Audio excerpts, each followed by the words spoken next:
Hey everyone, it's Amanda with My Life, My Way. It's been a few weeks since I updated you guys last. I'm really sorry about that. The last time, I think I hit like cycle day 14, still didn't have a period, and the pregnancy test was still negative.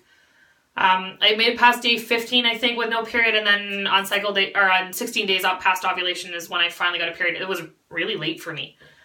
It was really bizarre. It was an entire day later than it should have been for us not being pregnant at all. So we're back on the medication again.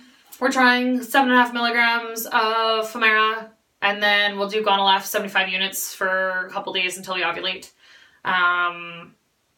We'll kind of see how it goes.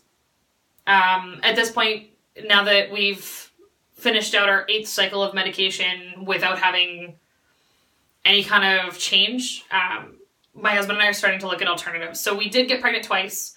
On our initial 4 rounds of medication, we were pregnant twice, but we miscarried at 11 weeks and then miscarried again at 6.5 weeks. And then since then, I've done these 8 rounds with nothing, like no hint of a pregnancy, no nothing, seriously nothing. So we're starting to look at alternatives. And my doctor basically said last month that she suggests we go to IVF. And my husband and I have been kind of like talking about it and talking about the expense and how much it's going to cost. And really, if we do something like that, we're only going to have one shot at it. We don't have the money to just keep throwing $15,000 at IVF to do, 3 or 4 rounds at it. It's just not, it's not in the cards for us. So we've been kind of talking, and we know that I ovulate every month. My progesterone numbers last month were like 55, which is fantastic. We know his sperm count's good. We know my tubes are open. So there's literally no reason for me to not be getting pregnant right now. So our concern is that it's egg quality.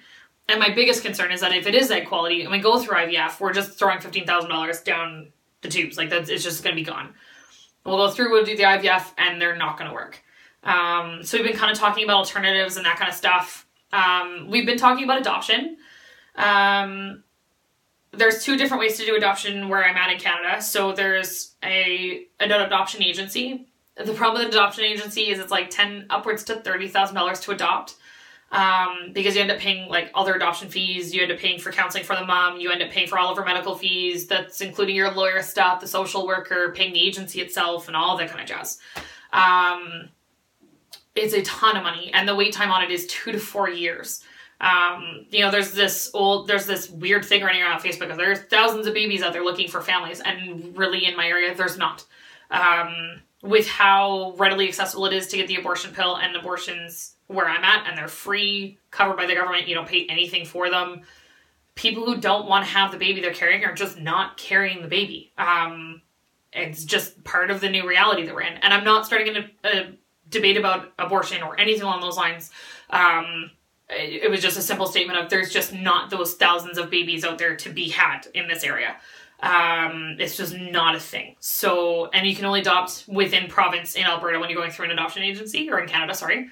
So I'm in Alberta. The baby has to be born in Alberta in order for me to adopt it through an agency. If the baby's born in the next province over, I can't adopt him here. That's part of their rules. They want the baby to stay in the province they were born in. So there's that. We've talked about kinship adoption. Kinship adoption I would be all for. Kinship adoption is where you adopt from somebody that you know, or somebody you know through somebody else that is going to have a baby and doesn't or cannot keep it, or doesn't want to or cannot keep it for any reason. So they basically gift you the baby. You still end up paying for lawyer fees, you still end up paying for the social worker, but you don't end up paying for all of the rest of the things. And at least medical costs in Canada, they're mostly covered. Like her, like Alberta healthcare would cover most of what she needs, and then we cover what was left. Not a big deal. The problem is at 34 years old, I don't, again, know anybody that's having a baby they don't want to keep and actually carrying it to term. So if you know anybody, throw that idea out there for me, because that would be super swell. But I at this point don't have any options. Other than that, we've talked about, like I said, doing IVF, but I don't think we're going to use my eggs if we go through IVF.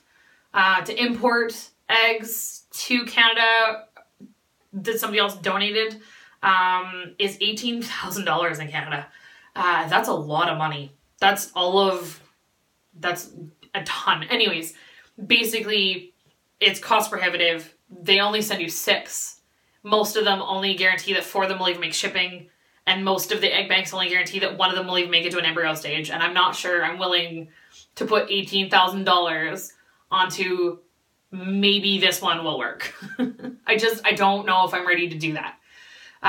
So the other idea we've been kind of throwing out is going to Europe. So there are a few places in Europe that do donor eggs. It costs about $17,000, $18,000 anyways, but that includes like your airfare and who's staying at a hostel and paying for all the medications that they need, plus all the procedures and that kind of stuff. They cycle me with the donor, and then when we get close to when we'll be when they're going to be doing the egg retrieval, that's the word I was going for. We get close to doing the egg retrieval, we'd fly out to Prague's one of the ones that I've heard of. My husband does his sample, they put it with her eggs on the egg retrieval day, and then they wait a couple of days, grow them in a petri dish like they usually do, and then phone me back, and I go in and they put 1 or 2 back in my body, and then they freeze the rest, and they're left for us to come back to if we want a second child, or if we need to come back for a second attempt because the first one didn't work. And the lovely part about that is that, yes, it's a ton of money, but at least then once we're done, or if we're still waiting to get in and for the egg retrieval, because you get a bank of days that it could be, right? And then it all depends on how our body responds to medications to exactly what day is going to work best. But we could just take the train and go down to Germany, or go down to Poland, or go see a bunch of other different places in Europe that we've been wanting to see for years anyways, and it could just be a great big trip for us. So that's kind of the idea that we might be gravitating to as well. The only problem is we don't really have $18,000 to throw away. So we've been doing a little bit of fundraising with sort of our immediate family and some friends, but I'm going to show you guys what we've been doing. If you guys want to look us up on Facebook, I have a Facebook page now called Bath Bombs for Babies. I showed you guys a while back I was making bath bombs. I actually showed you the fail of me trying the first time around. They've gotten better, much better. I have 2 different molds on them. So this one is an orange creamsicle scent, and it has a little flower shape, which I think is really fun. And then I also have a heart shape. And this one is melon colada, so it smells really nice. But yeah, you just fire them in the bathtub and have at it. If you live in Canada, I'm willing to ship to you. That's fine. Outside of Canada, I haven't figured out how to do any of that kind of stuff yet, so I don't think it's a possibility right now, but they're $5 a piece. You buy 4, you get 1 free. If you're in Edmonton, you can just come pick them up, because that's where we live. Or if you're anywhere close, you can just drive in, come grab them on your next trip into the city. Other than that, I can ship them out. I shipped 5 to the Yukon the other day. They cost $22 Canadian to ship out, so that was kind of cool. So if you want to kind of look us up, we're Bath Bombs for Babies. And yeah, whichever route we end up going for, this is what's going to fund it.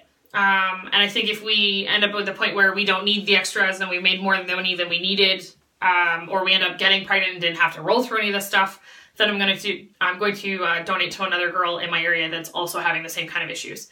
So we'll see how it goes. Anyways, that's pretty much where we're at. I'm at my last day of Femara right now, which will be cycle day 7. So I guess in a couple of days I'll probably get in the car and drive up and go see my husband, and we'll do all that kind of jazz. And I'll keep you guys posted. All right, I'll talk to you guys later. Bye.